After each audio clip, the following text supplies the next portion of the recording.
Hello? Oh, Tom? Jack? Jack, what is there, a red alert on or something? Am I calling too late? No. It says that the hours are later here. Are you okay? Is everything all right? Not really. Hey, Tom, I need some help. What, do you think a speechwriter's gonna fix it? Do you think that's the only problem? If I did, would I be calling you? Look, I'm sorry I missed your presidential campaign. I just thought it was nuts. It looks like the voters agreed with you. Maybe it was crazy. Anyway, now I'm supposed to be running again for re-election to the Senate, you know, and people aren't giving anymore. No, they are giving, but maybe I just don't want the money. I don't have anything to say. I feel tapped out. Well, get away from there. It's a snake pit. It's a hall of mirrors for narcissists. Get a long way away. Oh, I wish.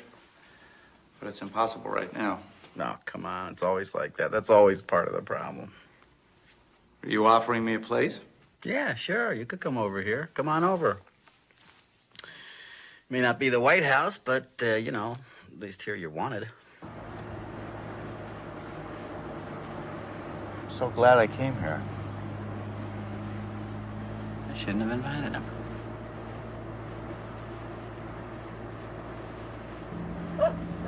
Incredible. Look, there it is again.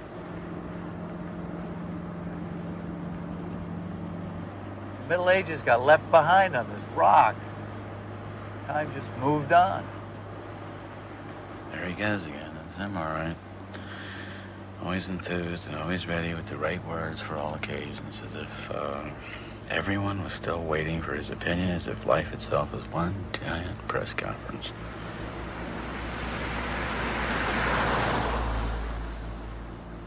Maybe that's all there is to his public persona.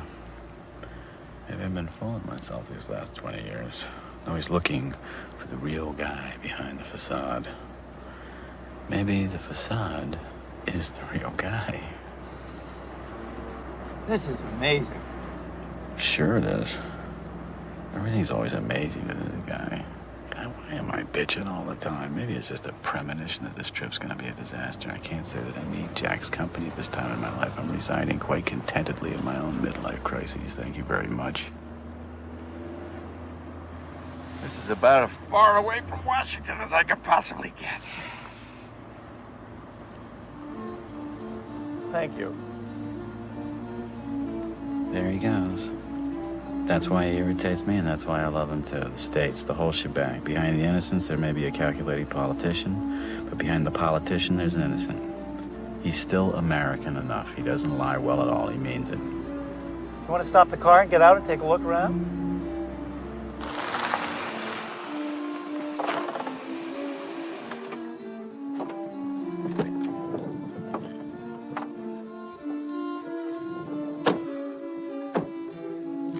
There it is.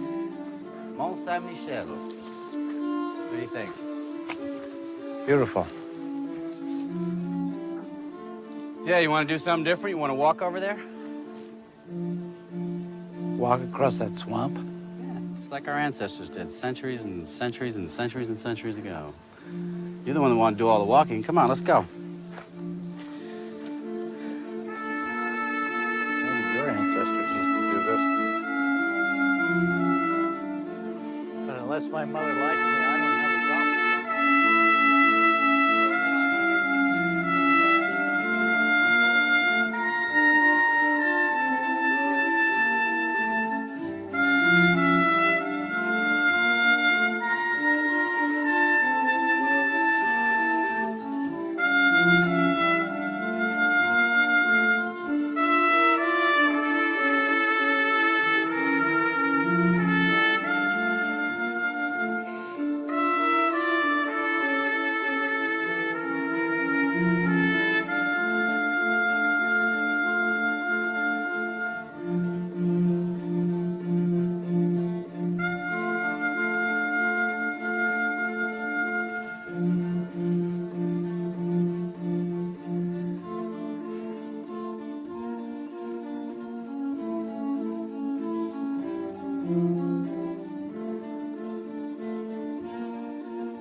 Yeah?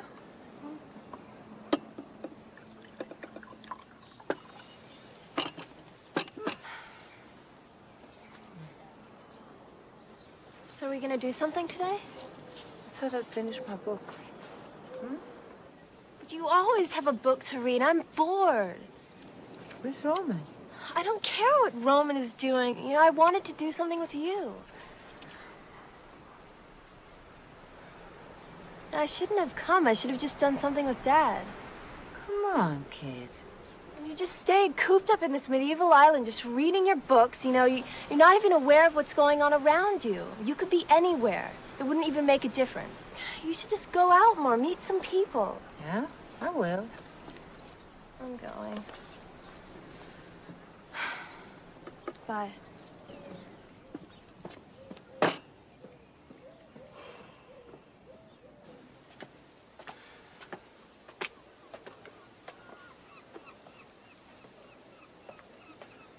Are you moving to France permanently? What? I thought you couldn't live anywhere but in New York. What about the theater? Did you give that up for good? Well, it may have given me up for good. I don't think I'm enough involved in real estate to live in Manhattan. Or any other business, some other hustle, you know? I lived in New York when I was young inside of it. My friends and I were more interested in our work than in our investments. We weren't invidious, we were nurturing.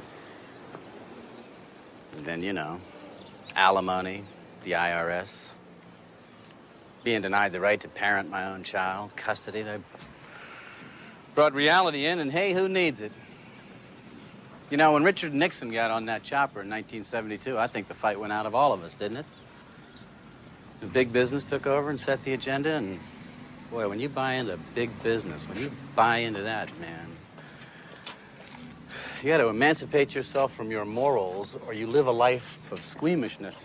Is this our same old argument? I lost my morals, did I? Just automatically by going to work on things and staying inside the system? Whoa, Jack, you're taking me a little personally. I was talking about myself. I was saying that I got a little squeamish, you know?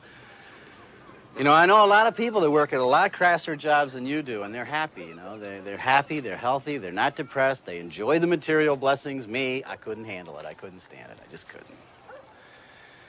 You know, Confucius say of the 39 steps of escape, the best one's flight, so I fled. And here I am in France, where I can pull down my pants. I'm enough of a retarded romantic, I guess, to believe that France is still a place where you can get away and think. So I'll stay. I guess. Or I won't. We'll see. This place is like a fairy tale. How did we wind up here? I bet there's some secret plan of yours behind all this. You know, I bet I could say the same thing about you.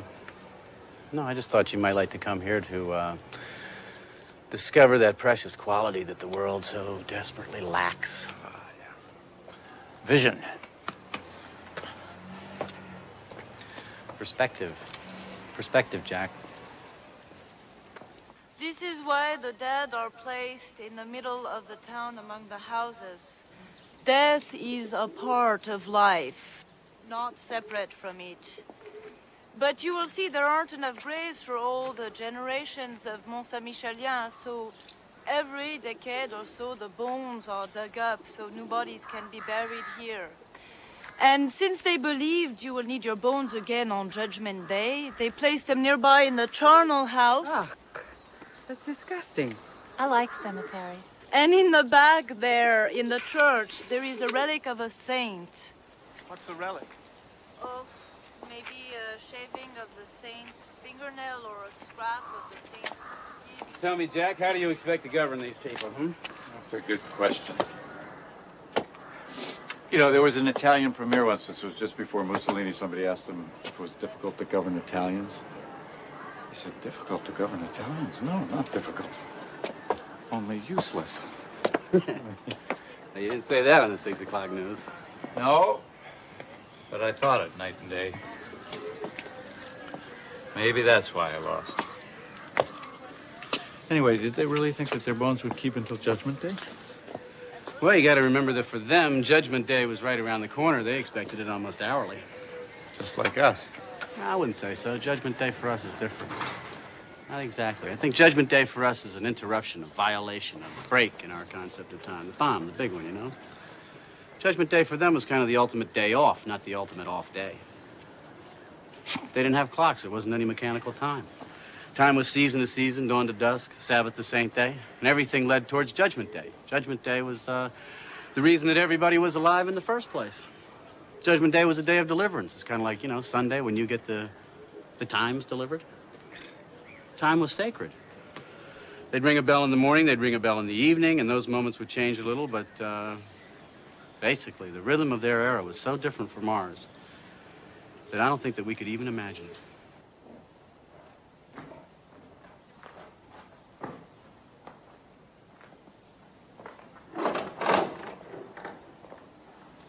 I guess we're a little early.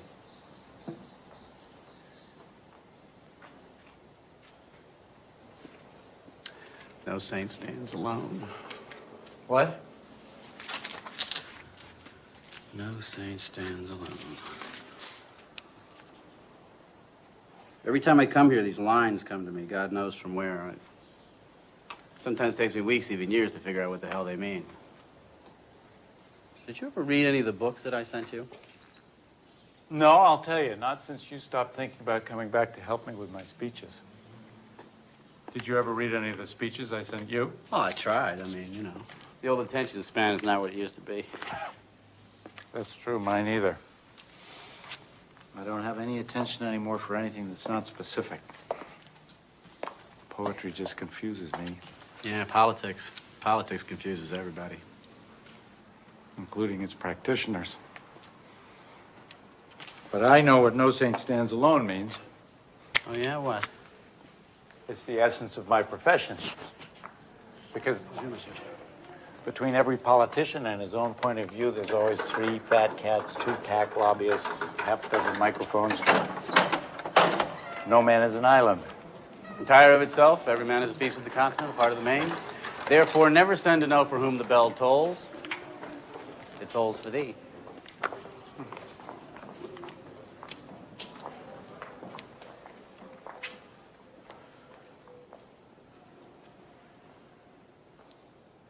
Can't you just feel the place watching you?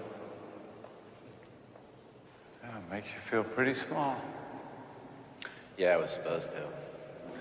The individual in the human body was supposed to feel small, dwarfed, denied all independent existence. We lost some of the sense of being all one. But we got our freedom. That's not a bad trade-off, really. I don't know. Still don't know if it's worth it. We haven't lost more than we've gained. All I ever hear anybody talk about today is themselves. I wrote a poem once. It's titled, "The Stones Speak, I Am Silent." Well, at least you're free to think what you want and do what you can about it. Think of the poor guy who had to carry the stones up the hill to build this place. He didn't have any say in his life at all. Or try running for office someday. You won't feel so bad. Someone else sets the agenda. Someone else sets the schedule. Somebody else decides what you can say and what you better not say. Talk about losing yourself. People have been known to forget their own names. Maybe you're too smart to be president. Yeah, a television correspondent told me that once. What'd you say? I got a little steamed. I said American voters want their leaders to be dumber than they are. They figure they'll do less harm that way, and that it's an expensive form of cynicism. You said that on TV? Yep. You're not so smart after all.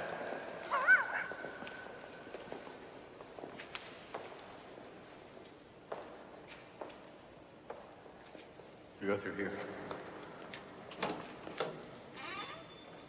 It's up here. After you.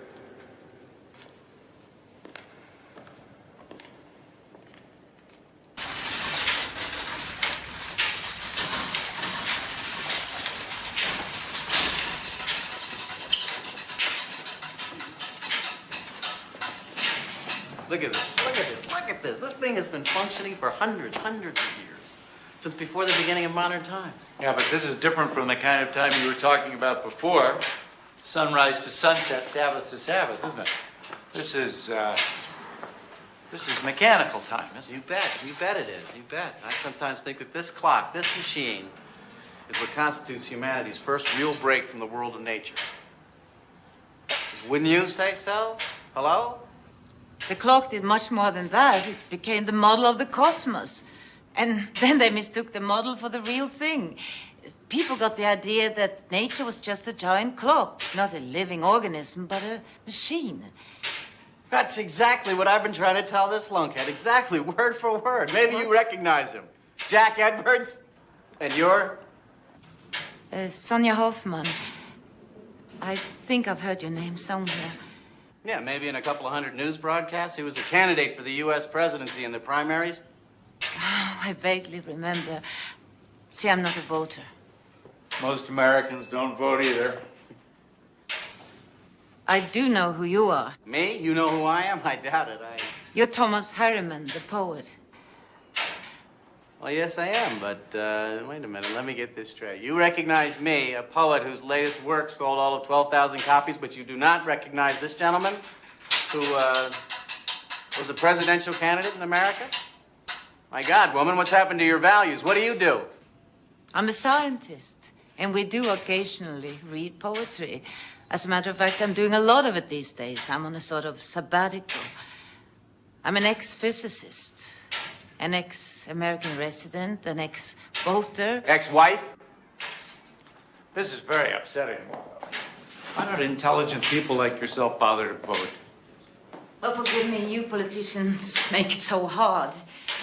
The ideas expressed by most of you, right and left, seem to me as antique and mechanical as that old clock. What's that supposed to mean? Well, if I was to explain that, I'd have to go all the way back to Descartes, if you remember him. Yeah? To be or not to be? I think, therefore I am. Yeah, well, we both went to college, yeah. Well, Descartes was the primary architect of the view that sees the world as a clock. A mechanistic view that still dominates most of the world today, and it seems to me, especially you politicians. Mechanistic. Is that a real word? Mechanistic, mechanical, mechanics? Yeah, it's a good word. Mechanistic, as if nature functioned like a clock. You take it apart, reduce it to a number of small, simple pieces, easy to understand, analyze them, put them all back together again, and then you understand the whole. Isn't that what's known as scientific thinking, Miss Hoffman? Really?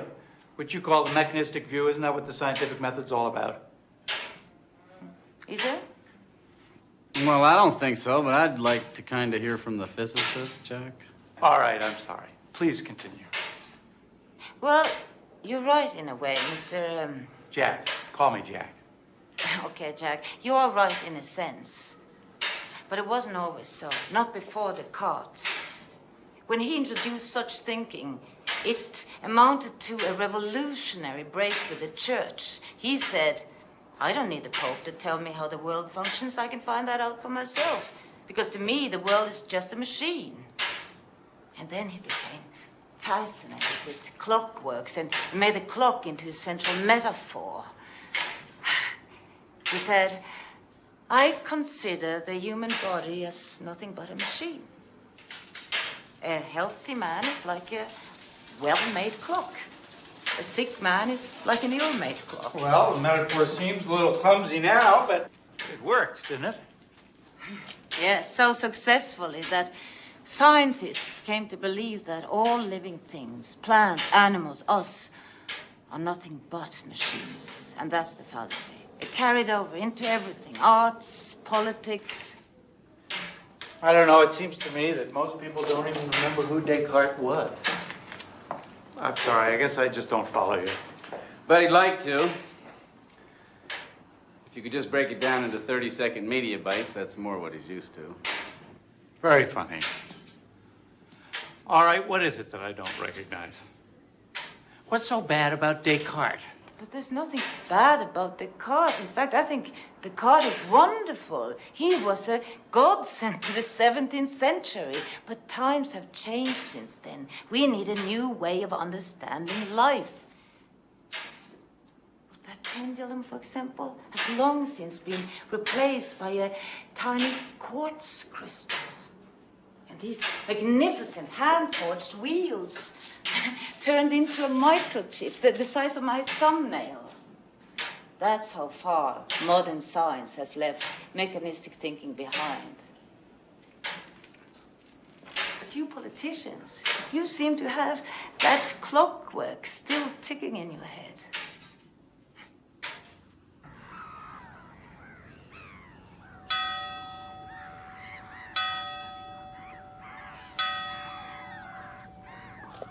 Keep on going, Sonia. Don't stop. Who knows? You may just have that vital piece of information that we Pauls, venal and stupid as we are, have been missing out on all along. Well, there you go, thinking in terms of pieces.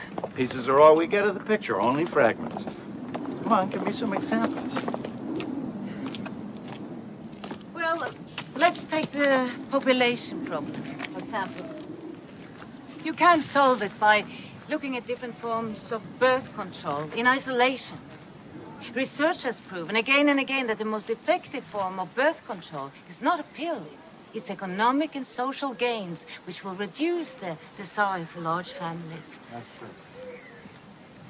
Do you know that in our world, every day 40,000 children die from malnutrition and preventable diseases? That's every other second. It's now, and now. But the short lives of these children cannot be seen in isolation. They're part of a whole system involving the economics, involving the environment, and more specifically, involving high levels of third world debt. How's that? The burden of frenzied borrowing is not falling on those with foreign bank accounts, nor on those who created the imbalance. The burden is falling on the already deprived. 3 years ago, President Nyerere asked the question, must we starve our children to pay our debts? That question has been answered in practice. And the answer has been yes, because since he asked, hundreds and thousands of little children in the third world have given their lives to pay their country's debts. And millions more are still paying interest with their malnourished minds and bodies.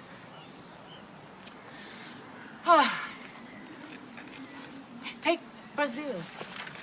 Do you know that they are destroying the Amazon rainforest at the rate of 1 football field a second? Now. Why? They're trying to pay their national debts with cattle and land speculation. They don't even have time to sell the timber, so they're setting fire to the woods. And our barren forests are one of the main causes of the global warming, the greenhouse effect. And in the meantime, we are pouring our money into the arms race. See, you cannot look at one single of our global problems in isolation, trying to understand it and solve it. Of course, you can fix a fragment of a piece, but it will deteriorate a second later because what it was connected to has been ignored. We have to change everything together at the same time. The ideals, the institutions, the values. All of this sounds kind of familiar. Do you two know each other? Is this a setup? Well, all right. What do I think about this? Yes, the problems are complex, but you're just looking at the dark side because so's our capacity to respond, isn't it? Communications, data banks, technology. We already have the tools to deal with a lot of these problems, even if they are more complex. Candide himself, the eternal optimist. But don't you see that all these new technologies, they're causing more problems than they solve? In medicine, for example, there's been an overwhelming increase in technology, but the costs have spiraled concurrently. It's become medicine for the rich. And public health hasn't improved significantly, although public health would improve dramatically if we just changed our eating habits, for example. But instead, the experts are occupied with making artificial hearts. But if our agribusiness had fed us better instead of chopping down the rainforests in order to make cattle ranches, in order to produce more and more red meat, which is one of the direct causes of heart attacks, then maybe we wouldn't have to spend so much of our money on artificial hearts, and so on and so on. Well, this is all examples of interconnectedness. But Sonia... All right, supposing that you're right and everything is connected to everything else, as you say. Still, you've got to start somewhere, don't you? So that's the real political question here. Where do you start? By changing the way we're seeing the world. You see, you're still searching for the right piece to fix first. You don't see that all the problems simply are fragments of one single crisis, a crisis of perception. Oh, good. The world is coming to an end, and you say it's a crisis of perception. I'm sorry, that's a little abstract for me. And all of this stuff about modern medicine, all your criticisms. I mean, I may be a doctor's son, but you have to admit that this mechanistic medicine has been pretty successful. Well, up to a point. But simply by blocking the mechanisms of a disease doesn't mean healing it. I mean, it's like in politics. It's just shifting the problem to another sphere. Are you going to help me in this, or are you going to leave me stranded out here in this argument by myself? I'm going to leave you stranded. I'm going to leave you stranded. Okay. A person goes to a doctor today with recurring attacks of gallstones, and the doctor takes the gallbladder out, and lo and behold, the pain goes away. Now, you could say that the doctor is working from a poor perceptual model, that he just concentrated on a part of the clock that wasn't working and removed it. But the fact is, the patient is out of his pain, he's feeling better, and the clock is ticking again. His perceptual model worked. But is everything that works good for the system? Oh, come on, Sonia, that's disingenuous and not at all useful when applied to politics, which is, after all, a system that is based on people. It's the art of bringing people to agree on a certain course of action. If that course of action succeeds, the people are satisfied. If not, they're not. It's as simple as that. If it works, it's good, period. But isn't that exactly what you said, why politics doesn't work anymore? That politics, you said, needed to become the art of the impossible? Whose side are you on? Hers, obviously. She's intelligent, gracious, and she's more attractive. Listen, Jack, I'd like to get back to the systems. You know, you called me dishonest. No. Yeah, let's talk about the gallbladder again. Let's say the gallbladder is out and the pain is gone. But what about the stress that might have brought the illness on? If that stress persists, he's probably going to get sick again. Or let's say he had changed his nutrition much earlier and done some exercise. He may never have developed the gallstones in the first place. See, a little health education might have been much cheaper than the operation. A lot less painful, too. But our system doesn't encourage prevention, it encourages intervention. Okay, you're not disingenuous, but to blame all this on a French philosopher who's been dead for 300 years, isn't that a little out of proportion? Maybe even a little eccentric? No. Not if I'm right. See, my point isn't to condemn Descartes' thinking. It's simply to recognize its limitations. Might have been extremely useful to perceive the world as a machine for 300 years, but that perception today is not only inaccurate, it's actually harmful. We need a new vision of the world. What's that quotation? It's foolish for a society to try to cling to its old ideas in new times, just as it's foolish for a grown man to try to squeeze into the coat that fit him in his youth. Something like that. Thomas Jefferson. Maybe you're not crazy.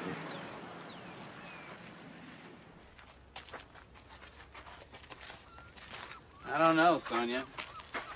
This new vision of the world might just be some sort of millennium madness, some kind of St. Vitus's dance of the mind as we approach the year 2000. No, everybody's aware now. We can make ourselves extinct at the press of a button. And we're soiling every square foot of land, sea, and air. That water looks clean, but it's not, is it? Not really. Nothing is. The English Channel is one of the most polluted bodies of water in the world. And the oysters around here are famous, aren't they? Soon they won't be safe to eat. Not only that, this water is radioactive, contaminated by a nuclear plant a few miles from here. Yeah, I read about that too. Politicians can read. We know all about these things, and some of us think about them every day. I know I do. But we have to deal with a different set of constraints, different kinds of interdependence than the ones you're talking about. Let's say it turns out to be true, that what you said is true. Cattle are brutally treated, loaded up with chemicals, too much red meat is bad for you, and the landscape's being wrecked by overgrazing. Let's say all that turns out to be true. So for good health and 100 other reasons, I help enact a tax on the consumption of red meat. The way we tax tobacco to make people think twice about that kind of consumption. What a wonderful idea. We could do cancer and heart research for the revenue. Yes, and I'd have 50 lobbyists pounding on my door while 100 different meat producers, political action committees poured money into my opponent's campaign, and my switchboard was lit up all day long with calls from senators and representatives and governors of all the meat-producing states. But okay, Sonia, just for you, let's say that I take all that on. As Sam Rayburn said, every once in a while, a man ought to do something just because it's right. But if, on top of that, I come out against a few weapons programs and try to do something about acid rain and sponsor a bill supporting increased funding for solar energy, you know what? By the next election, anybody who would run against me, and I mean anybody, would have the combined funds of all those people to defeat me, and he would, too. And I'm not even saying it's wrong. Because when you get that far out in front of public opinion, that's the way they let you know. So I do what everybody else does, from the lowliest congressman right on up to the President of the United States. I pick a few crucial issues that I think are crucial, a part of your whole, and I persist and persist until I get somewhere if I'm lucky. And for the rest, I mark time. I wait. I go along. I trade off. This is why I don't vote. Excuse me, it's what we've been talking about. You get people to eat less red meat, and then you do something like paying off the farmers, buying up surplus butter and subsidizing its price. So if we don't get a heart attack one way, you'll just find another way to give it to us. Well, I agree with you. We wouldn't contradict each other, or we wouldn't contradict ourselves so much if we didn't do things piecemeal. But, you know, there's something a little scary, maybe something even a little cruel about your theoretical exigency here. I mean, are you going to be the one who tells everyone what's good for them? Are you going to tell a farmer that there's something wrong with the goals that he and his family have pursued for generations and then, what, just shut them down? You know, maybe we are beaten up all day long by private interests, but at least our government is now stays close to what people perceive to be their needs. Look, the world changes faster than people's perception of it. Wouldn't it be a challenge for a great political leader to bridge the gap, to inform, to allow us to feel responsibility. Anyway, the people don't trust you politicians anymore. At your last election, only 50% of them even bothered to vote. Yeah, getting them back would really require a politics of the impossible. What a great campaign slogan. Where were you when I needed you? I'd vote for it. Oh, good. I get the poet vote. Ah, politics of the impossible. Yeah, you might get my vote, too. Oh, great. Add to that the support of all well-informed but non-participating women living on medieval islands. I smell victory.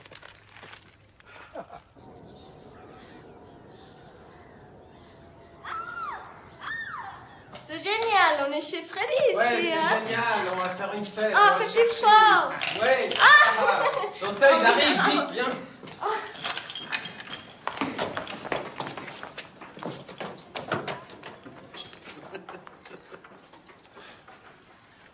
Why does that make me angry? Oh, probably because they don't want to have anything to do with us.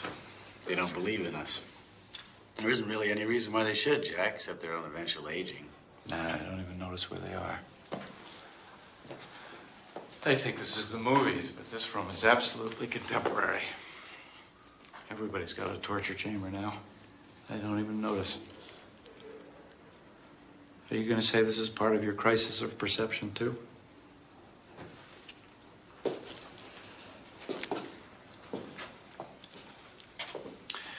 Yeah, or maybe we're all led a little towards death, like wolves to the weak. Or maybe people are just shits. You'd like to blame this on Descartes. I'd like to blame it on anybody, but this is such a part of human history. Well, I don't know about Descartes, but I do know that Francis Bacon presided over the witch trials of King James I at a time when millions of women were tortured or burned for practicing folk medicine or worshipping pre-Christian goddesses or simply because they were unusual. I would probably have ended up on the stake myself. See, I don't believe it was a metaphor when Francis Bacon wrote that nature had to be hounded in her wanderings, bound into service, made a slave. He even said that scientists, with their new mechanical devices, had to torture nature's secrets out of her. Did you notice how he uses her when describing modern nature? As if nature was nothing but a witch.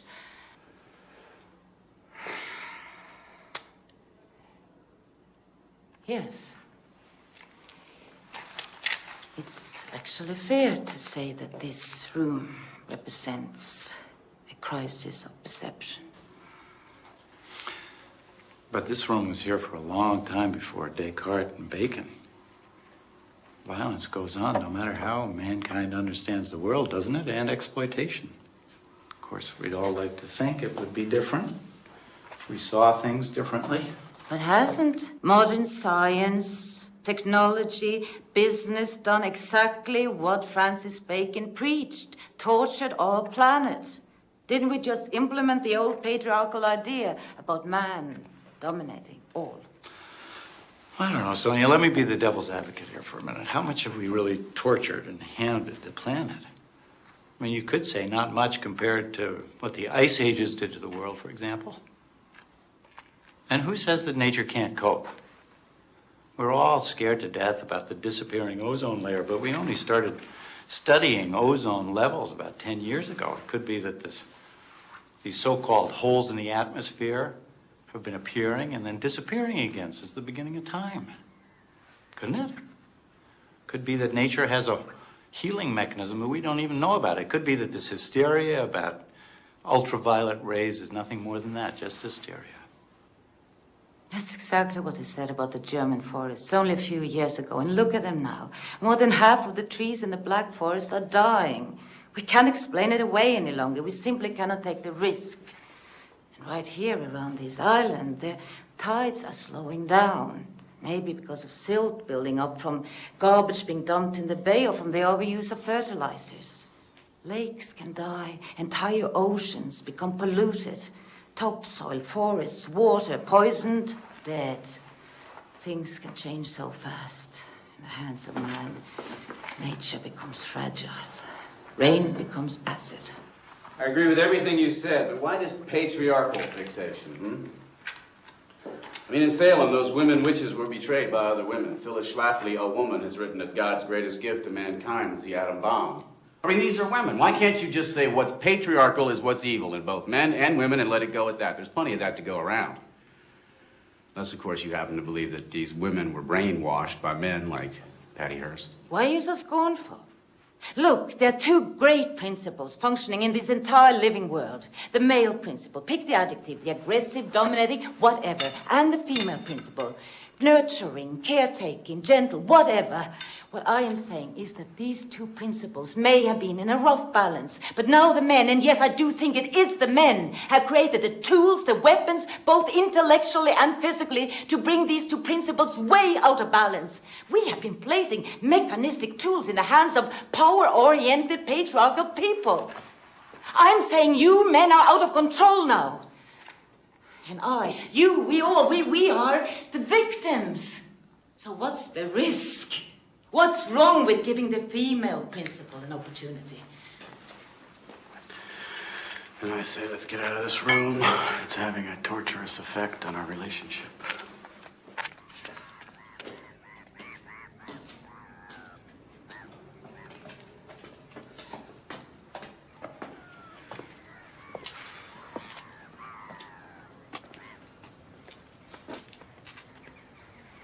Look, Sonia, I'm sorry if I ruffled your feathers down there. I just,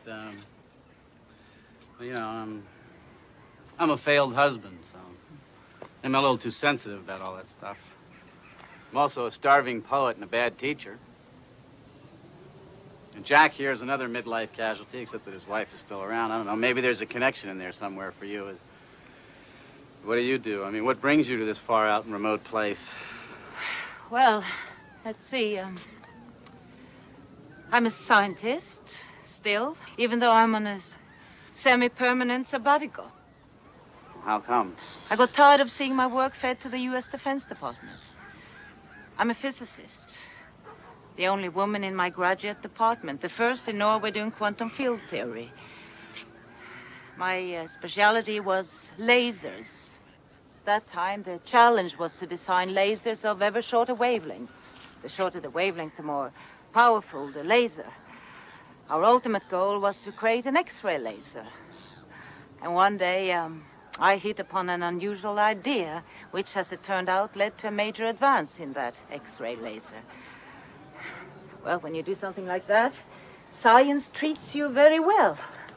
I got many attractive offers, first from Paris and then from the States, and I took them, finally working quite happily in Boston. Until one day, I discovered totally unexpectedly that my work was being perverted. See, I had always looked at the medical applications of my work, of using this laser to provide holographic images of cells or even molecules.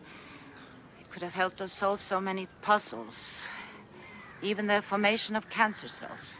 But what really happened was that a more sophisticated version of my idea was being used in the Star Wars program. And it blew my mind. It made me reevaluate my whole profession. Anyway, to cut it short, in the midst of other events, I just got up and left. What were the other events, if I may ask?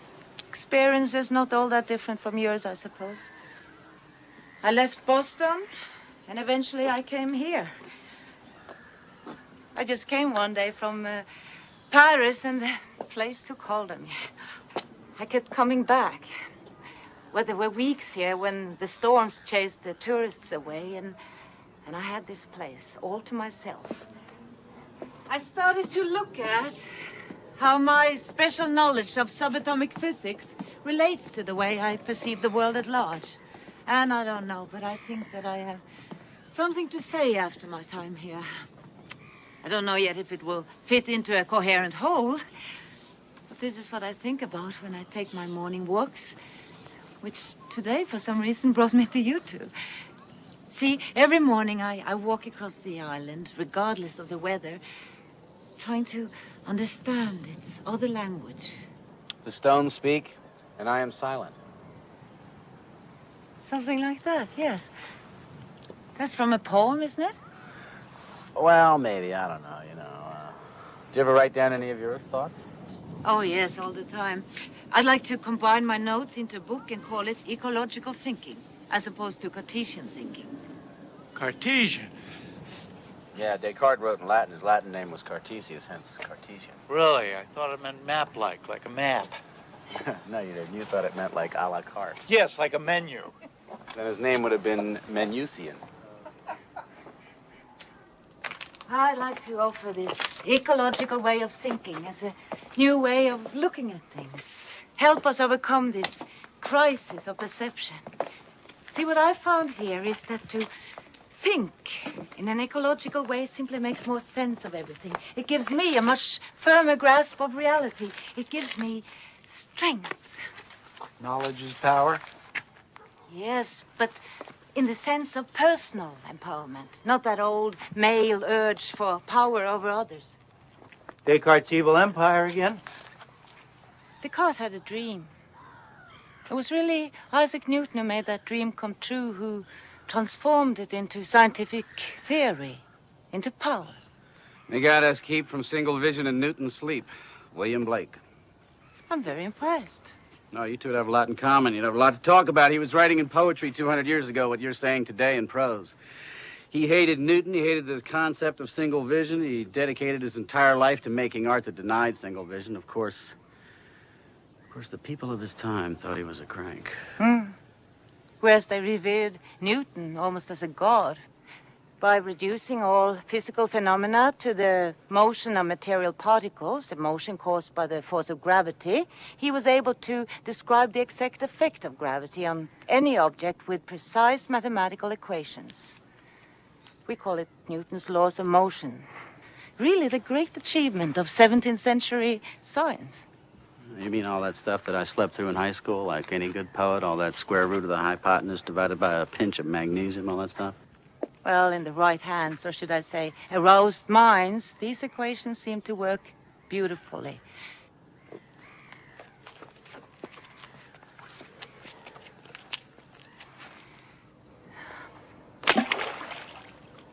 I could use Newton's equations to calculate and explain every motion of that throw, from the ballistic curve to the ripples in the water. See, this was a feat so impressive for the time that Newton's mathematical system immediately established itself as the correct theory of reality, the ultimate laws of nature. Descartes' dream of the world as a perfect machine was now an established fact. It brought with it such a wealth of benefits for people. People could do things they'd never been able to do before. It was irresistible. And of course, the old notions of the world as a living organism was swept away. So what's wrong with Newton? Kit. Well, this is my daughter Kit and her friend Romaine. Kit, this is Thomas Harriman. How you doing? And this is Jack. Jack Edwards. Yeah, Jack Edwards. Nice to Hi. meet you. Hi. What do you think of this new ecological view of your mother's? That's okay. Kit is utterly bored hearing me talk about it. Yeah. Well, we're gonna go. Nice meeting you. Nice meeting Yes, you. nice meeting you. See you later. Have fun. See you later.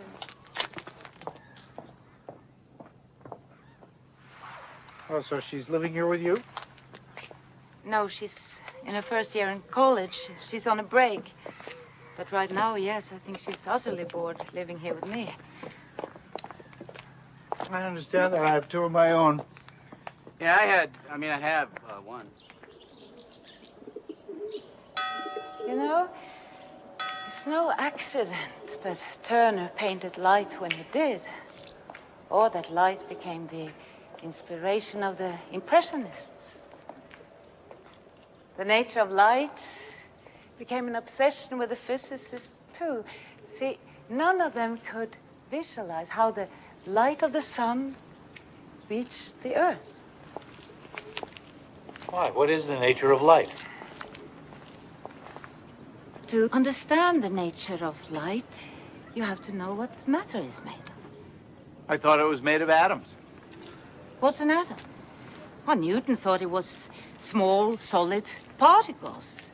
But that's not what scientists saw when they observed atoms for the first time. What they saw was totally unexpected and shocking. You mean when they discovered that atoms were made up of even smaller particles, a nucleus with electrons whirling around it? Not only that, they were moving in relatively vast regions of empty space. That's what shocked the scientists up. Atoms consist mainly of empty space. What does that mean, vast regions of empty space? Atoms are tiny. Yes, they are. This is what's so hard to visualize. See, the size of atoms is so far removed from our ordinary sense of scale and proportion that it's extremely hard to get a feeling for the relative sizes and distances of their particles. Ask yourself, how many atoms are there in an orange? Now, to answer this, you'll have to blow up the orange to a size where you can actually see the atoms. You'll have to blow up the orange until it's reached the size of the Earth. The atoms inside of it will then be the size of cherries. Myriads of cherries tightly packed into an orange the size of the Earth. Wow, what an image. I'm serious. I was trying to shrink the Earth orange back down into the size of an orange and imagine all those cherries whizzing around inside of it. It made me dizzy. This is a dangerous height to be dizzy at. But okay, you say that the atom is the size of a cherry and that in that cherry atom there's all this empty space. Well, what about the nucleus? There is a nucleus in there, right? I mean, how big is that? That's where we're going here, isn't it? Invisible is the answer. If we blow up the atom to the size of a football, the nucleus would still be invisible. If we blow up the atom to the size of a sphere that would fit into this room here, the nucleus would still be invisible. What if you blew it up to the size of this island? To the size of the rock we're standing on? Okay. We would blow the atom, the cherry, up to the size of this island. Okay, then the nucleus would be the size of a small pebble. Something like that. And the electrons would be much smaller still. We would have to look for them all the way down there at the edge of the island. And the whole space in between would be empty. Wow, that's fantastic. It's weird. It's even weirder than poetry. So what you're saying is that if there were a sphere large enough to contain this whole island, what it would actually consist of is a pebble and a few grains of sand. That's all this huge sphere contains. In other words, nothing. It's empty. But if this rock is made up of spheres like that, then what makes it so solid? Why can't I pass my hand through it? Why don't we fall through it? Yeah, why don't we fall through everything? Why doesn't everything fall through everything? Well, you see, this is the obvious question that physicists had to ask.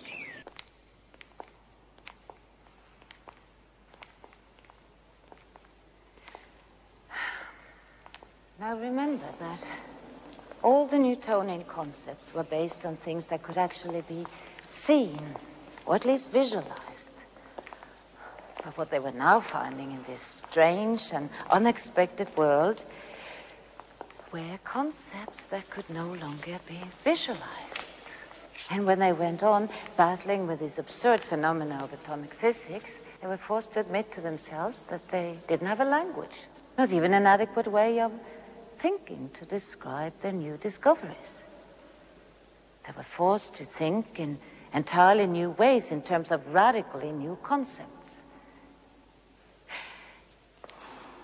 To understand why matter is so solid, they had to question the conventional ideas about the very existence of matter.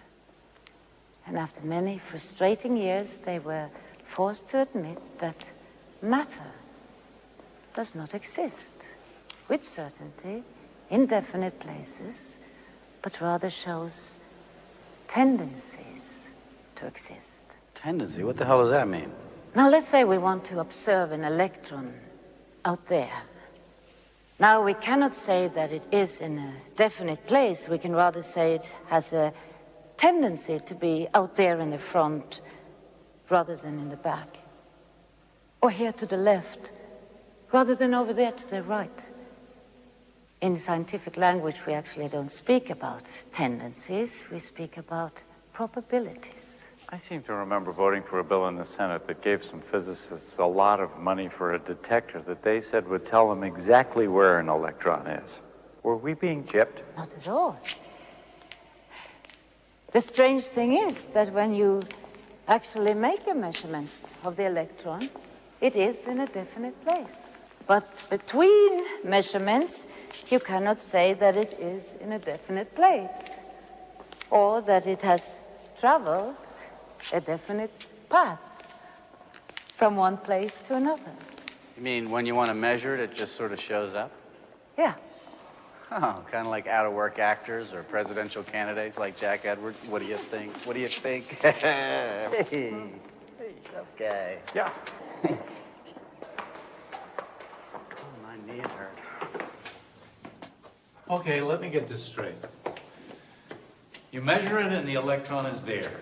It shows up, like Thomas said. But in between measurements, you can't say for sure that it's in a definite place, or even that it went on a definite path from one place to another. So how does it go from here to there? It moves, doesn't it? No. You mean it stays in the same place? No. Well, wait a minute. Either the electron moves or it doesn't move. Well, you can't say that. Well, are you getting a feeling now of what these physicists felt? You see, an electron doesn't move from place to place, and it doesn't stay in one place either.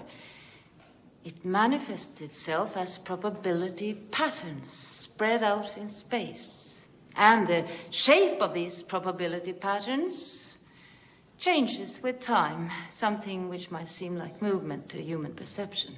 Are you saying that the electron sort of gets smeared out over a large region, and then when you measure it with the measuring gun, it collapses into a small point? You got it. You see, all subatomic particles, electrons, protons, neutrons, manifest this strange existence between potentiality and reality.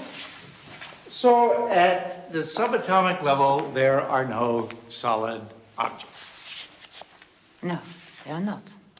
Well, if there are no solid objects at the subatomic level, how are there solid objects at any level? That's the amazing thing. This simple question, what makes this rock so solid, goes way beyond our power of imagination. I mean, I cannot explain this to you in visual terms. Of course, I can do it in mathematical equations, but there's no metaphor for it. How can you live in a world that's unmetaphorical? I mean, you have to perceive reality in some way. I mean, this is solid. Okay. Let's take an atom from within this granite, a silicon atom with its 14 electrons. Now, the probability patterns of these electrons arrange themselves like shells around the nucleus, each shell containing several electrons. Now, within the shells, the electrons are everywhere at the same time, so to speak. But the probability patterns that resemble shells are extremely stable and very hard to compress. Matter is solid because probability patterns are difficult to compress. That's as good as it gets. So I was right to sleep through Mr. Giddis's physics class. That little model he made out of Tinker Toys with sticks and balls, that was wrong, right? Right, wrong. Yeah, it's a lousy visualization, but then no one did it any better. If the doors of perception were cleansed, everything would appear as it is, infinite. William Blake.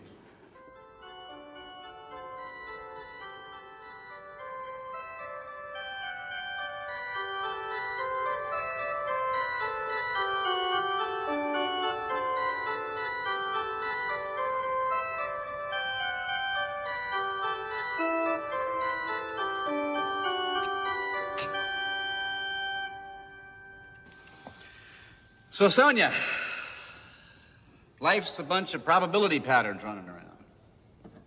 Probability patterns of what? of interconnections. What? Well, what I'm trying to say is that these probabilities are not probabilities of things, but probabilities of interconnections. See, Jack, that's what she was trying to tell you. See, we tend to think of subatomic particles as some kind of small billiard balls or small grains of sand. But for physicists, a particle has no independent existence. A particle is essentially a set of relations that reach outward to connect with other things. What are those other things, please? They are interconnections of yet other things, which also turn out to be interconnections, and so on and so on. You see, in atomic physics, we never end up with any things at all. The essential nature of matter lies not in objects, but in interconnections. Ah! Everybody knows the chord. It's a third, the most basic of harmonies. Carries with it a very distinctive feeling, no? And yet, its individual notes carry none of that feeling. Therefore, the essence of the chord lies in relationships. And the relationship between time and pitch makes melody. Makes melody. Relationships make music. Relationships make matter. Music of the spheres. As Kepler said. And Shakespeare before him. And Pythagoras before him. Now, this vision of a universe arranged in harmonies of sounds and relations is no new discovery. Today, physicists are simply proving that what we call an object, an atom, a molecule, a particle, is only an approximation, a metaphor. At the subatomic level, it dissolves into a series of interconnections, like chords of music. It's beautiful. Yeah, but there are boundaries, aren't there? I mean, between you and me, for instance. We are two separate bodies, aren't we? That's not an illusion. Is it? Are you saying that there is actually a physical connection between you and me and between you and the wall behind you and the air and this bench? Yes. At the subatomic level, there is a continual exchange of matter and energy between my hand and this wood, between the wood and the air, and even between you and me. I mean a real exchange of photons and electrons. Ultimately, whether we like it or not, we're all part of one inseparable web of relationships.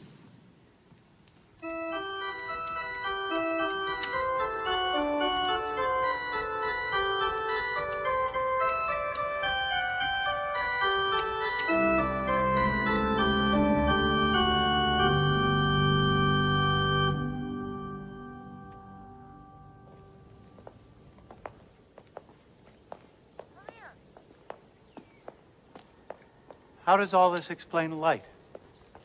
Yes, finally. Light. Now, light doesn't need a medium, because although it travels in waves, it also travels as particles. Light is both particles and waves? Yes. But the particles of light, which we call photons, are of a very special kind. Unlike other particles, they never stand still. They never speed up, they never slow down. They always travel at the same speed, the speed of light. And the waves are not ordinary waves, like water waves. They are abstract patterns of probabilities, traveling in the form of waves. Patterns of relationships like everything else. Exactly. I get it. Well, I don't get it, but I get it. Let there be light. And like light, a great variety of other high-energy particles, cosmic rays, bombard the Earth.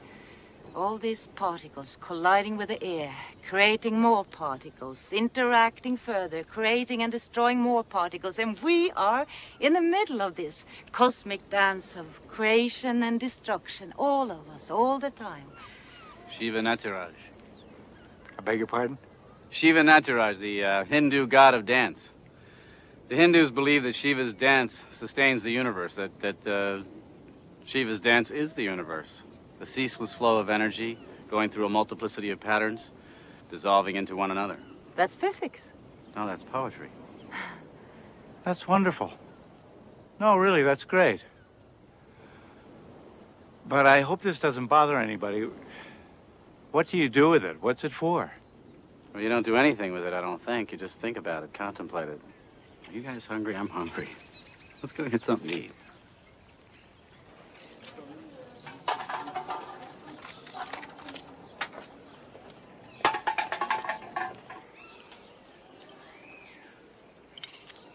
How can they do that here? I mean, how can they do that anyway? It's your fault. What? Well, okay, it's not your fault. It's physicists' fault. They made the bomb. You can't blame littering on the bomb. Why not? The bomb made the whole planet disposable. Littering is an expression of powerlessness. Like, hey, what difference does a little more crap make? It's all going anyway, completely, you know? Maybe you're right.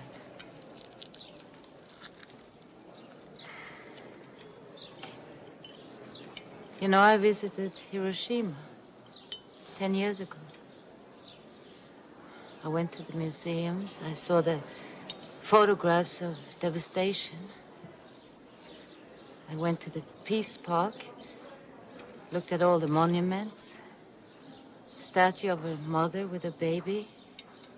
Statue of a goddess enveloped in paper cranes. Big peace bell. And then I saw a mound, about 6 feet high, covered with grass. It wasn't decorated in any way. It wasn't a symbol of anything. No monument. It simply contained the ashes of the atomic bomb victims. The actual remains of what was left of tens, maybe hundreds and thousands of men and women and children. Incinerated because of our knowledge. A flash of light that burned them and obliterated them and totally transformed the world. And as I stood in front of that mound of ashes, I felt that I was face to face with the victims of I can't say the victims of my work as a scientist, as a physicist.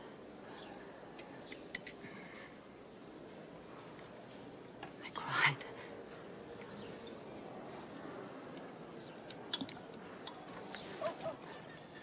When I was little, up on the 3rd floor with my brother, we'd lie in our beds watching the heat lightning flashes, and he'd say, "What's that?" And I'd say, "That's it. That's the big one. We're all gonna die." You can't make yourself responsible for Hiroshima, Sonia, just because you do physics. You didn't invent the bomb. And even if you had, somebody else decided to use it, a politician. Oppenheimer said he felt he had blood on his hands, and he did invent it. But President Truman's answer was, who the hell does he think he is? I'm the one who ordered them to drop the damn thing. Even Oppenheimer wasn't to blame. Scientists are supposed to figure things out. It's up to the rest of us to figure out what to do about it. I'm sorry, Sonia. I was only kidding. Maybe littering is more an expression of poor toilet training. Like, I don't know. Maybe we could change the subject. There's no accountability for scientists, as there is for other professions. Why aren't we obliged, like medical doctors, to not use our knowledge destructively? It's not that simple, I don't think. Oppenheimer said he had blood on his hands. He had regrets after the fact. I have regrets because of my X-ray laser. See, I'm responsible for the consequences of my discovery. You know, we never talked about responsibility at the university, not at my time. We never discussed ethics. We were never taught value thinking. No one induced upon us the wisdom of the American Indian tribes who made all their important decisions with the 7th generation in mind. We were never taught to think about the future that way. We were taught in our closed rooms that we were doing pure science in the pursuit of pure truth, the noble pursuit of pure truth. Well, that's what science is, Sonia. Don't be so hard on yourself. No, that's what science was, maybe. But pure science hardly exists today. The scientist isn't sitting in his lab anymore, choosing to work on what fascinates him most. Science is expensive. The Pentagon, who pays most of it, decides what is fascinating. 70% of all science done in the United States today is paid by the military. We give our knowledge away without thinking about the values, without thinking about who is responsible. Well, but there is oversight. I've served on some of those oversight committees. Scientism is an irrational belief in the truth of science. It's become a religion today. It's not a good religion, but it is a dominating religion. And people, of course, who see what miracles physicists are able to achieve, like going to outer space or splitting atoms or making bombs, believe that scientists who are so powerful also must be very wise. And so they don't question their work anymore. And they leave their own responsibility in the hands of these people they envision to have this power of knowledge. And although they know that scientists are doing scary things in the shadows, they just hope that they will be careful. And then scientists hand over their responsibility to those who are paying them. And I know what happens when you hand over your responsibility to those who pay you, like I did with my laser. It broke my heart. If you're worried about the possible dangers of genetic engineering, who do you go to for advice? You have to ask a scientist. He's the only one who understands.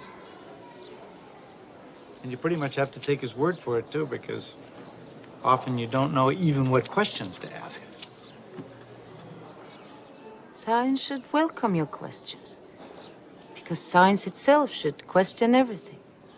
You know, these oversight committees hold hearings from time to time where the public is invited to comment. Maybe you should be there. A person like you might be able to do some good. He's still running, only the Terminator can stop him. Should we get the check? I'll pay. Oh, no.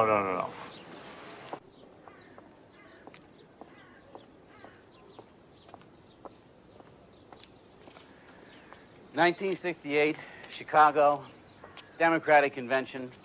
The cops are getting ready to charge the demonstrator, and I'm standing there next to this guy who I have never before seen in my life, and I say to him, well, I'm going home. And he says, don't go home, go into politics.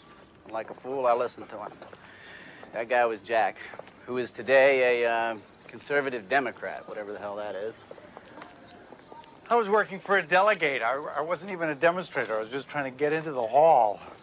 And the cops charged the crowd. We all got tear gassed. I broke my nose. We all spent the night in Mayor Daley's jail. Whatever happened to all those people? Jesse Jackson got most of them. The rest of them went to sleep. I don't mean politically, Jack. The primaries are over, okay? I mean personally. I mean, whatever happened to them? Where do they go? Where do they live? What do they do? I don't know personally, but politically, the Green Party got them, at least in Europe. Peace activists, the environmentalists, the feminists, the old student left. Peace. The Green Party got them all. What happened to them, really? I think it proves that ecological thinking is getting stronger and stronger. People who see the whole picture, who see that all these questions are related to each other. She's back. Yeah, and Gorbachev? Gorbachev, was he at the Chicago demonstration?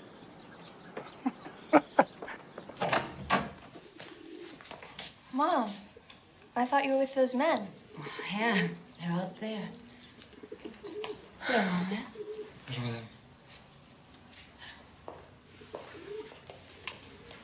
We're going to the beach. Changing my shoes.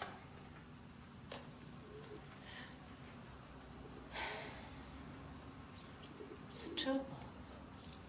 Nothing. Did I do something wrong? No, it's just, I can't stand you talking about what's wrong with the world and your new vision of reality when what I hear and what I think is that you're talking about your own problems, or how you yourself feel disconnected. I mean, you can't even relate to me. Are you coming with us this time, kid? Yeah. Come, kid, please.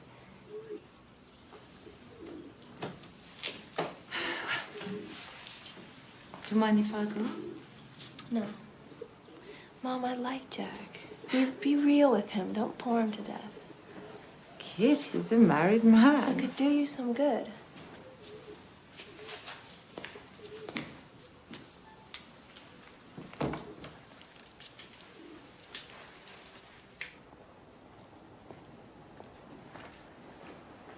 And in 1968, Richard Nixon won the youth vote. 1980 and 1984, Ronald Reagan did the same thing. Majority of Americans are very conservative. You know, I think we are dealing with a historical process that's so deep that even Americans won't be able to resist it much longer. When I look around in the sciences, I see the same patterns emerging everywhere, the same notions of holism, the same thinking in terms of processes instead of structures. It's happening in America too, because once something takes hold in the sciences, it will spread. It always has, whether we like it or not. I'm glad to hear you say that. I thought you'd given up on America.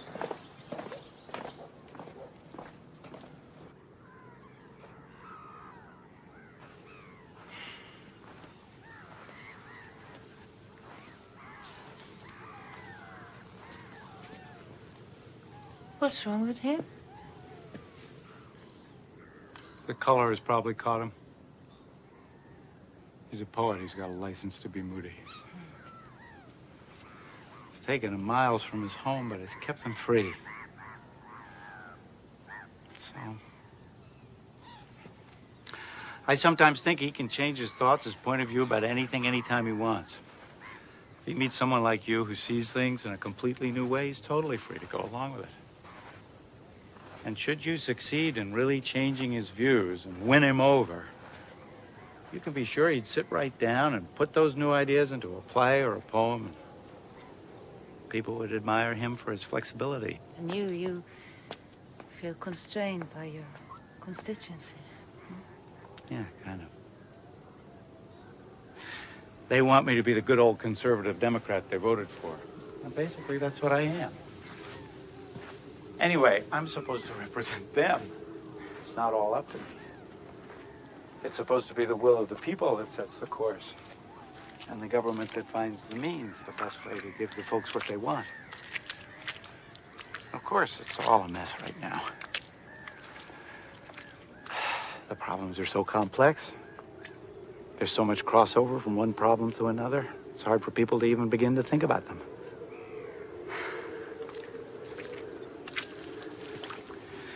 But still, I think Thomas Jefferson was every bit as great a mind as Isaac Newton was.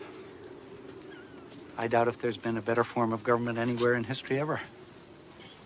And of course, getting into politics is nothing to be ashamed of. To me, it's still the biggest challenge there is. But things are changing faster and faster every day. A few years back, the greenhouse effect was just a theory, and now we're just not keeping up. But Sonia, the question is, can your ideas change that? Hasn't a lot of what we've been talking about been discussed and recognized already, and all recognized in all the environmental legislation? Clean water in 72, clean air in 77, 12, 14 years ago, and we're still falling behind. So can your ideas make these things move faster? I mean, if you're going to wait for most of the people to be ready to go along with you before you move, which is what you have to do. I'm sure you're not a secret lover of dictatorships, but wouldn't it take some kind of totalitarian regime to put ideas as comprehensive as yours into effect? So how does all this translate into politics, or doesn't it? Is this just going to be the best conversation I've had in months, or is there still a chance you can get me elected president? That's what I'd like to know. Jack, are you still asking me for a program? I'm trying to make you embrace a vision, but you just want to know what the packaging is. I'm a practical man. I'm from Missouri. I thought you were from the East Coast. That's an expression. It means show me. Devising policies, that's your job. I do think that as long as you continue looking at things through that old patriarchal Cartesian Newtonian lens, you're gonna miss out on what the world really is.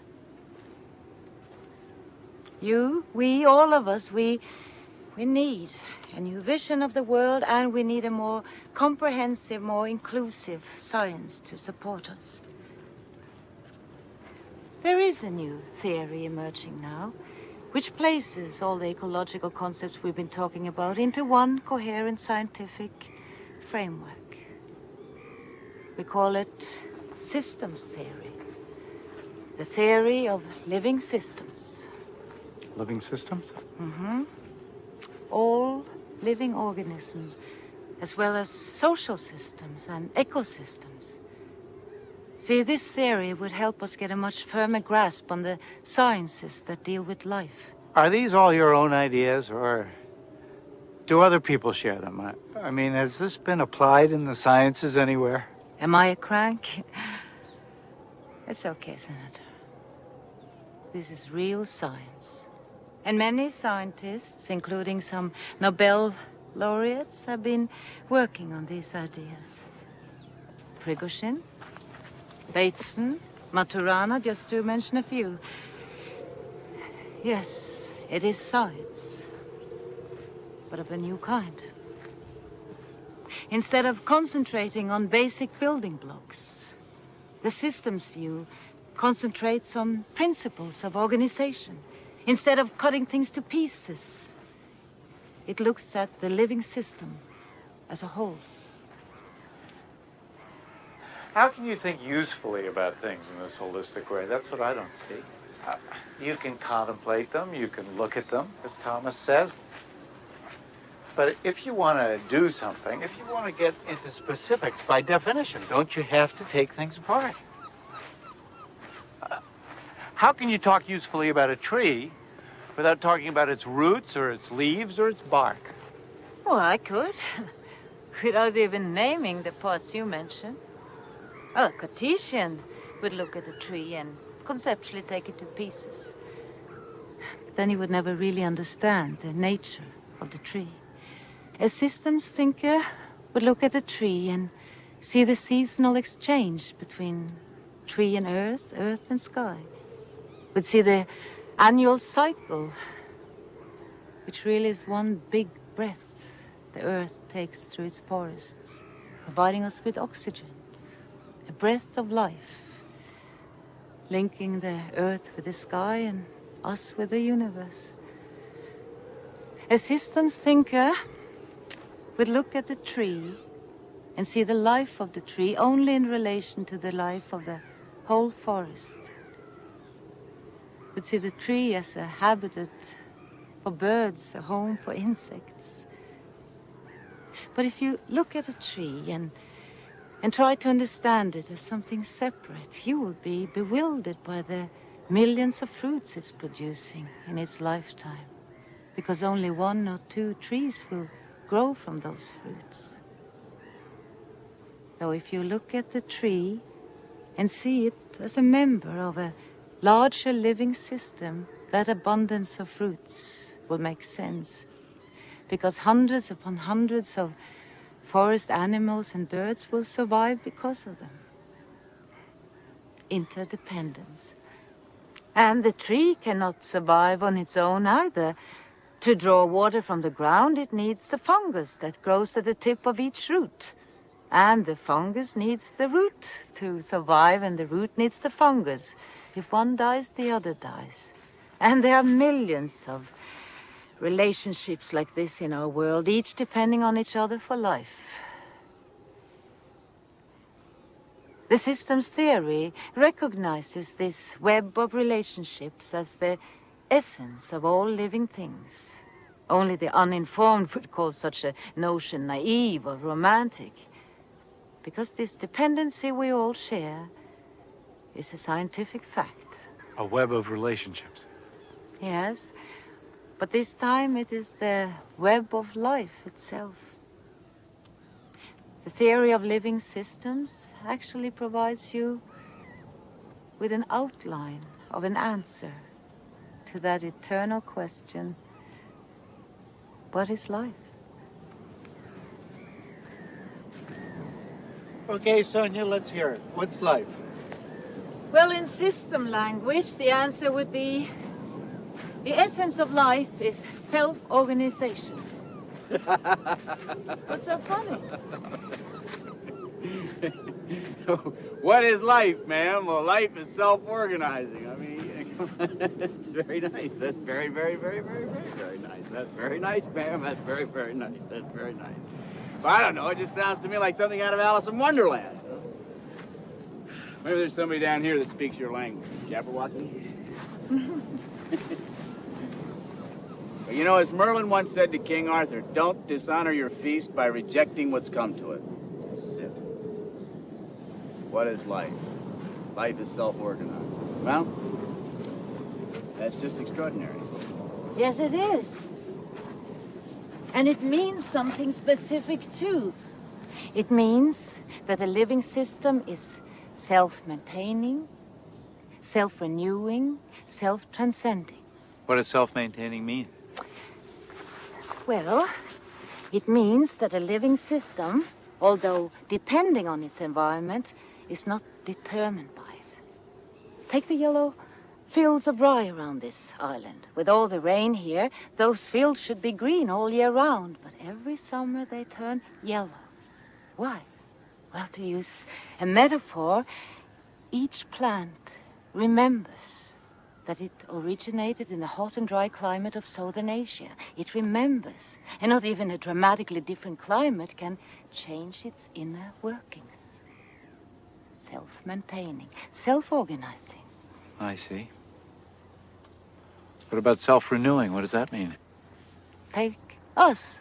Like all living organisms, we are constantly replacing ourselves in continuous cycles. Much faster than you can imagine. Your pancreas, for example. Do you know that it replaces most of its cells within 24 hours? That means that you wake up with a new pancreas each morning and a new stomach lining as well. And your skin, do you know that your skin falls off at the rate of 100,000 cells a minute? Do you know that most of the dust in our homes consists of our own dead skin cells? That'll get into a poem. Our households are filled with dead skin. But at the same time, as all these dead cells are being shed, just as many are dividing and producing new skin. That's self-renewing. As Heraclitus once said, a man can't step into the same river twice. Sonia says a man can't shake hands with the same man twice with the same hand, right? Yes and no. Though most of our cells are being replaced, we do recognize each other because, you see, the pattern of our organization is still the same. That's one of the important characteristics of life. Continuous structural change, but stability in the pattern of the system's organization. And that's all there is to life? No, there is self-transcending. See, self-organization is not only the living systems maintaining themselves and continuously renewing themselves. It also means that they have an inherent tendency to transcend themselves, to reach out and create new forms. See, that is one of the most exciting parts to me, that the basic dynamics of evolution, it's not adaptation, it's creativity. You mean the living systems will evolve just for the hell of it, that they'll sort of go exploring whether they need to for survival or not, so that I'm not so far out of step as I usually suppose? No, you're not. Creativity is a basic element of evolution. Every living organism has the potential for creativity, for surprising and transcending itself. Creating what, for instance? Beauty? Oh, yes. Beauty, too. See, evolution is so much more than adaptation to the environment. Because what is the environment, if not a living system, which evolves and creatively adapts itself? So, which adapts to which? Each to the other. They co-evolve. Evolution is an ongoing dance, an ongoing conversation. We are systems and the planet is a system. We don't evolve on the planet. We evolve with the planet. Wouldn't it be extraordinarily powerful if you could introduce just that one idea into the political dialogue? Yeah, Jack, there might be something in this for you to renew your candidacy. Well, as for Sonia and myself. I bet you're going to say that it was my destiny to come here and meet Sonia and listen to these ideas. What am I going to do about this? I come from a country where they use 40% of the world's resources to support 6% of the world's population, which makes the population so happy and peaceful that we're the world's biggest drug market. Half our teenagers contemplate suicide, and 1 in 5 girls has tried it. Would a systems thinker give nuclear energy a second thought? We're up to our necks in it, in all of its waste. And the most important issue of what you've just been saying is the obsessive pursuit of growth. Now that has to stop. I know. I've been all over this 100 times. Obsessive growth, pathological growth, destructive growth. But how are you going to get anybody to accept it? What am I going to do? Where do you start? We have to give importance to the next generation. And the next. See, it was only when we failed to include them in our scientific theories and in our pursuit of growth that we placed all living systems in jeopardy. Just contemplate that horrifying fact that we are leaving to our children the most poisonous of wastes, plutonium. It's going to remain poisonous for the next generation, and the next, and the next. In fact, it's going to remain poisonous for 500,000 years. We should never have accepted that theory, knowledge is power. We should never have accepted the idea that what's good for General Motors is good for America. We need a sustainable society, one in which our needs are being satisfied without diminishing the possibilities of the next generation. But you're asking me, what should you do? I don't know what you should do. You know what you should do. I know that what worked for me was to come here, be quiet, and take one thing at a time, think one thought to its end. Now, that was my first real step. Telling you was my second. You can't pass the buck that easily. How about doing something direct about this? How about helping me?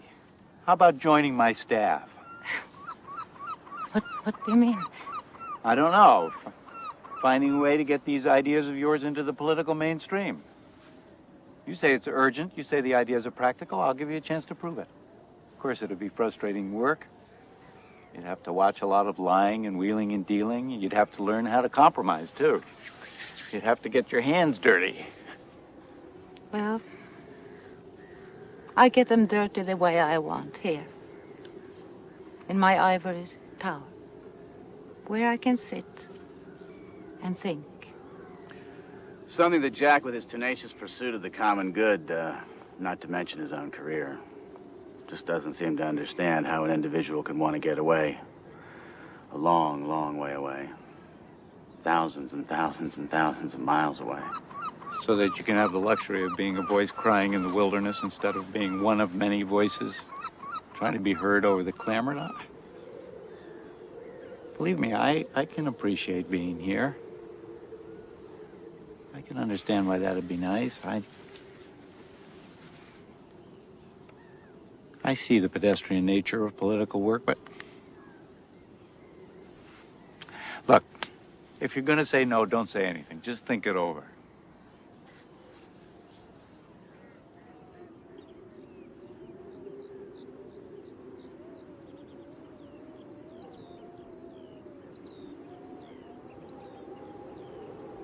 What time does the tide actually come in? It'll be soon now. It's going to reach its all-year high today. You can go closer. Come. Thomas must like you. He doesn't usually have this much time for other people's ideas, do you? Well, not yours, maybe.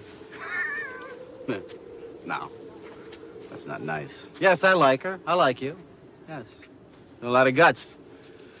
To come here, isolate, stay put, determined to figure things out until you had something to offer, a couple of sods like you and I. You know, a lot of people talk about doing things like that, but how many people actually roll the dice and do it? You could have stayed as long, read as much, and decided that you had absolutely nothing to offer. And isolation in and of itself is a very scary thing, Jack. So yeah, I like you. I like you too. It's very brave of you to listen. I'd been disappointed if you hadn't.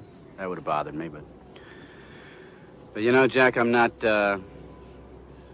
so sure that strong-arming her into a Washingtonian office is exactly where she needs to be right now. In fact, it may be exactly where she doesn't need to be. What's eating you? Yeah, you're right. What is this, group therapy?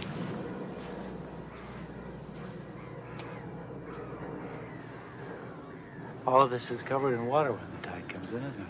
Oh, yes. Including the pastures. Must take a special breed of sheep to be able to graze around here at all with all this salt. And how could the grass grow without the manure and the sheep grazing on it? And I wouldn't be surprised if the people around here have a taste for salty lamb, so the people are in it too. The sea, the grass, the people, the sheep. You asked me what the lobster is weaving down there with its golden feet. I tell you, the ocean knows this. You say, who is the Acidia waiting for in its transparent bell? I tell you, it's waiting for time, like you. You say, who does the Macrocystis algae hug in its arms? Study it. Study it at a certain hour in a certain sea, I know. You question me about the wicked tusk of the narwhal, and I respond by describing to you how the sea unicorn, with a harpoon in it, dies. You inquire about the kingfisher's feathers, which tremble in the pure springs of the southern shores. I want to tell you that the ocean knows this, that life in its jewel boxes is endless as the sand, impossible to count, pure, and the time among the blood-colored grapes has made the petal hard and shiny, filled the jellyfish with light, untied its knot, letting its musical threads fall from a horn of plenty made of infinite mother of pearl. I'm nothing but the empty net which has gone on ahead of human eyes, dead in the darknesses, of fingers accustomed to the triangle, longitudes on the timid globe of an orange. I walked around like you, investigating the endless star. And in my net during the night, I woke up naked. The only thing caught? A fish. Trapped inside the wind. Pablo Neruda. Pablo Neruda! Does that remind you of anything? Walked around investigating the endless star? Isn't that what you do, Sonia? And in my net during the night I awoke naked. Isn't that what you do? Don't you take your net and throw it out into these far out places of quantum physics and systems theory? And don't you find that the only thing you ever catch is your own self back again? Like a fish trapped inside the wind. Where are the other people in your system, Sonia? The ones you love. What about these tourists here that we feel so superior to? Aren't they too like fish trapped inside the wind? And I don't know, maybe even the feeling's more terrible for them because, you know, they don't have words to describe it. So tell me, Sonia, where are all of us in there? The real people with their qualities, their longings, their weaknesses. Where are you inside there, Sonia? Where's Kit? You know, scientists can tell us what life's internal metaphors are, whether they're computer chips or clocks. Politicians can tell us what forms our lives should take. But, I feel just as reduced being called a system as I do being called a clock. Life's just not condensable. You know, one group of people uses one set of words to change the world, then another set of people come along with a different set of words to change it, and I don't mind, you know, it's all the same to me. I don't mind a bit. It's like the seasons changing. And I like you. I like your timorous courage. I like the fact that you want to make the world a better place. God knows it could use it. And I like my silly friend Jack, who's crazy enough to think that he wants to be president of the United States. And as for me, don't mind me, I'm a fool. But remember, life feels itself. Life feels itself. Differently, perhaps, than all your words for how to manage it. And even with the best intentions in the world, you'll go wrong if you forget that life is infinitely more than yours or my obtuse theories about it. Healing the universe is an inside job. And you've helped me. And I love you. And I love you too. I love you both. Water. What a day! What a day!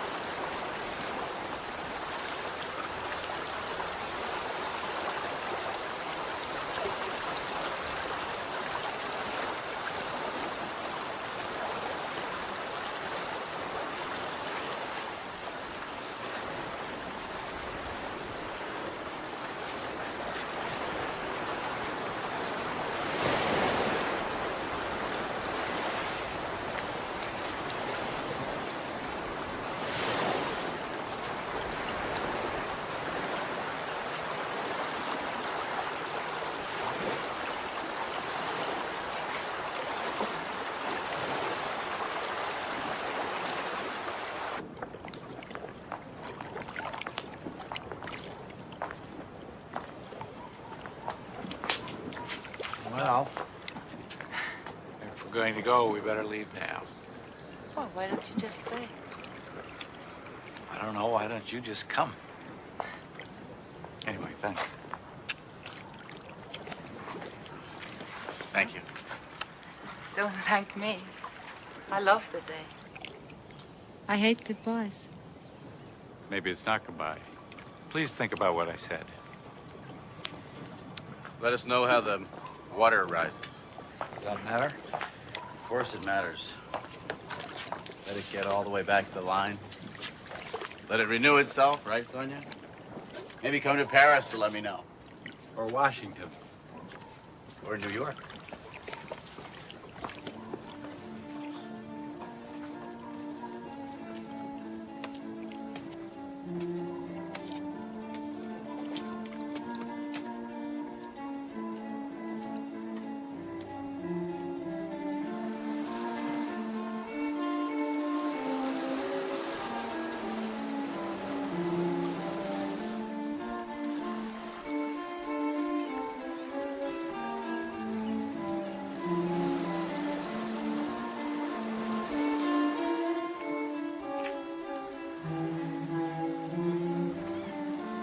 Where are the other people in your system, Sonia? The ones you love.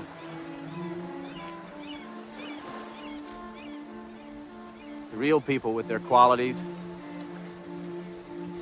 their longings, their weaknesses. Mom, are you okay? Where are you inside there, Sonia? Where's Kit?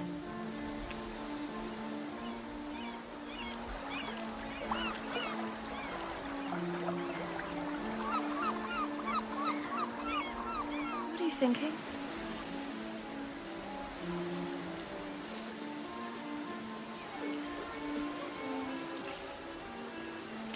Shall we go home?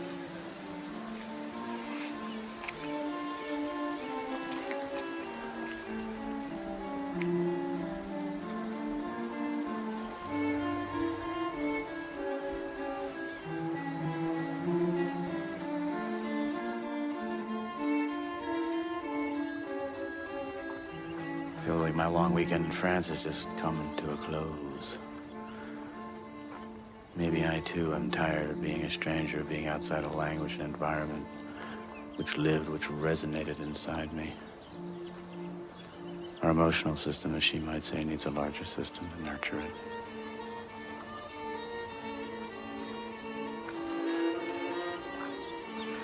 Doesn't make any difference. You're locked in with the people you know. You need to belong somewhere. She was right, of course, about damn near everything.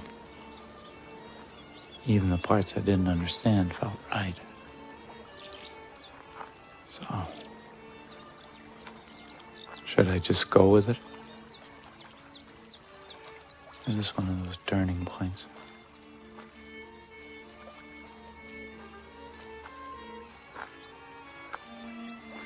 You, the woman, I, the man, this the world.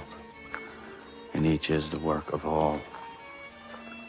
There's the muffled step in the sand, the stranger, the crippled wren, the nun, the dancer, the angel's wing over the walkers in the village, and there are many beautiful arms around us and the things we know. I don't know how the rest of the damn poem goes.